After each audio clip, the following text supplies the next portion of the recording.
Be surprised if you start hearing the word Bitcoin more and more and more.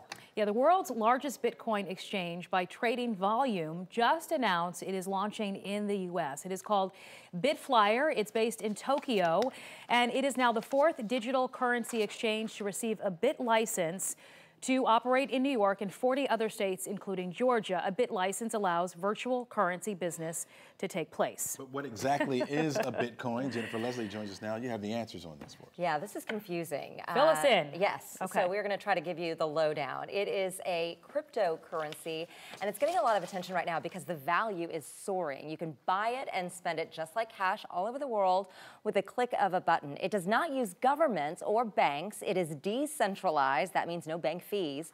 It's also completely anonymous, and that's the appeal for a lot of users. All right, so I asked my friends on Instagram via Instagram stories, do you know what a Bitcoin is? Is it easy to understand? And 85% of folks said they do not know what a Bitcoin is.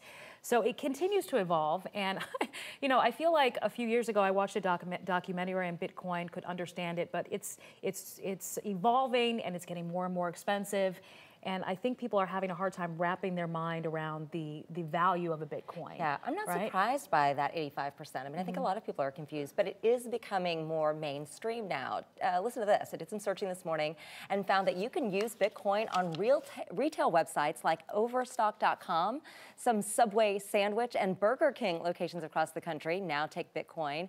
And there are even dozens of ATMs in Atlanta where you can put in cash to buy Bitcoins. But you're going to need a lot of money because this thing is worth a lot. One Bitcoin is worth a whole lot of money, right? Yeah, it's jumped up to $10,000 now. That's an increase of 800% this year alone. When it started back in 2010, it was worth pennies. So the value has gone up tremendously, just like the stock market, but there's a lot of talk that this could be a bubble. And so investors are sort of leery about the jump. And it doesn't even look like real money.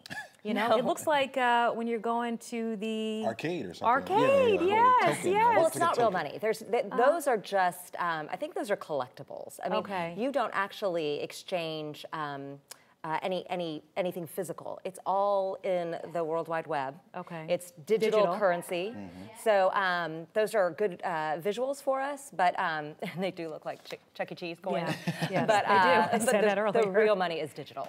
Okay, so can you just tell us, if we wanted to get a sandwich today at Subway, how many Bitcoins would we need? Gosh, I think, I looked it up, I think it's 0.006 or maybe 0.006. I mean, so you can break down these Bitcoins, because obviously a sandwich is not $10,000 unless it's made with gold, but you can break it down. And so that's how you use it in places like Subway and Overstock.com. Really, really interesting. Wow, okay. I should have gotten in. I know, when it was I was just thinking right? the same thing. It'd be worth so much more now.